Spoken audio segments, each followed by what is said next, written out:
Hi, my name is Catherine Shelton, and I am enrolled in the Indiana State University LPN to RN bachelor's program. This is my fourth health education project for community health nursing course, NURC 444. And my topic is talking about congestive heart failure and how to prevent exacerbations in newly diagnosed patients with CHF. So, learning objectives: describe what congestive heart failure is, often called CHF. List symptoms of CHF and signs and symptoms of a CHF exacerbation. List several forms of treatment for CHF. Explain the importance of diet modification and potential fluid restrictions. And be able to pick heart-healthy foods based on nutrition labels. So now I do have a pre-test that we will take before we go on with the rest of the presentation. So what is congestive heart failure? Congestive heart failure is when the heart does not work as efficiently and cannot adequately pump blood to the rest of the body.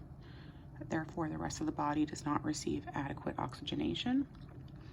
Heart failure can be a result of weak, stiffened, or damaged heart muscle, coronary artery disease, chronic high blood pressure, and narrowing of the heart's arteries and blood vessels that cause the heart to work harder and harder. This then can lead to the thickening of the ventricle walls in the heart. This results in less space for blood and ultimately less blood pumped to the rest of the body with each heart contraction. This can cause decreased oxygen delivery to the rest of the body. A backflow of blood into the lungs can occur, causing difficulty breathing and shortness of breath. A backflow of blood into the venous circulation can cause swelling and development of edema in the abdomen or lower extremities. So, kind of went into a couple symptoms just now, but what are some other symptoms of CHF? So, CHF may affect the right or left side of the heart, or it can affect both. Depending on which side is affected can determine what symptoms a person may experience. A patient that has right-sided heart failure will tend to experience swelling or edema in the abdomen and lower extremities due to fluid retention. This is because the heart cannot adequately pump blood traveling back to the heart from the venous system and then into the lungs to be reoxygenated. Blood will tend to pool, quote unquote, in the abdomen and lower extremities, leading to this fluid retention, swelling, and edema. This can result in weight gain. A person is likely to experience shortness of breath, and their extremities may have a bluish appearance due to the lack of oxygenation.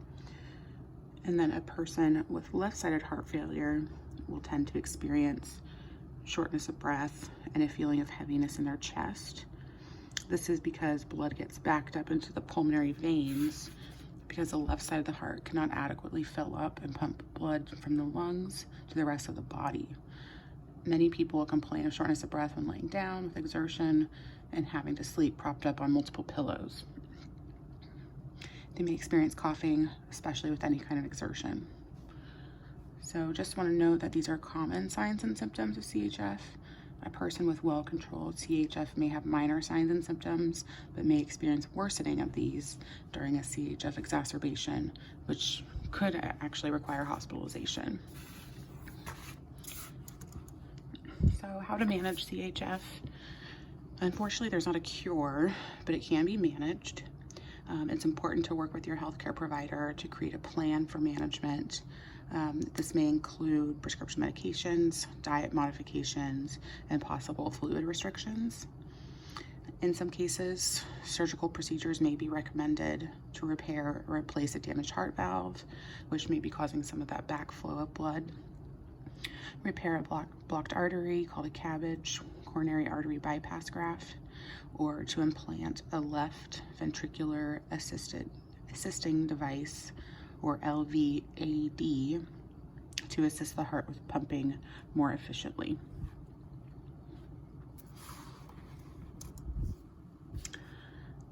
So medications, your healthcare provider may prescribe several types of medications to help you manage your CHF.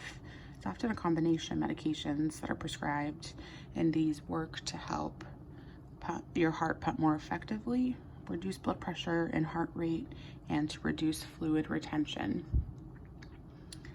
It is important that you take these medications as prescribed.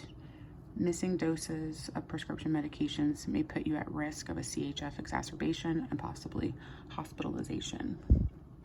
And then just a few examples of medications that may be prescribed. Blood pressure medications, like we said, to reduce the heart's workload. These could be like ACE inhibitors, like losartan, or maybe something called lisinopril. Heart rate control medications, like beta blockers.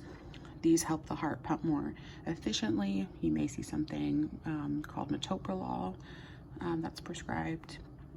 Diuretics help reduce circulating fluid volume and ultimately fluid retention. This would be something like furosemide or Lasix is often prescribed, and that also would actually potentially work to help reduce blood pressure as well. So diet, fluid restrictions, and talking about weights. Decreasing salt intake is very important to prevent fluid retention. Remember, water will follow salt, so the more salt you ingest, the more fluid that you will tend to retain. And you should discuss a salt limitation with your doctor or dietitian. And it is recommended to follow the DASH diet, which would limit sodium intake to 1,500 milligrams a day, and that is recommended for most heart patients. Daily weights are important. Weigh yourself at the same time each day on the same scale and in the same way, clothes versus no clothes. And it is important that you notify your healthcare provider right away if you gain 3 pounds over the course of 3 days, and especially if you gain more than that, as that's a sign of fluid retention and may put you at risk for a CHF exacerbation.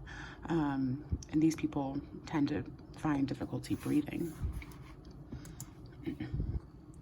And then it's important to check your nutrition facts. Oftentimes we think something might be healthy when it's really not. Be sure to check the sodium content on nutrition labels. Many foods that we think are low in sodium may in fact be hiding large amounts of it. Aim for low sodium options if available. Many canned and processed foods have a high sodium content, so try to avoid these when possible. And then it is again recommended to have a daily sodium intake of 1,500 milligrams or less to prevent the fluid retention and fluid volume overload, which can cause increased shortness of breath and difficulty breathing. So I think at this point it's important for people to create a food log or diary where they can record how many milligrams of sodium intake they're getting each day. And here are several resources and references, and then we will take that post test one more time. And I thank you for listening to my presentation.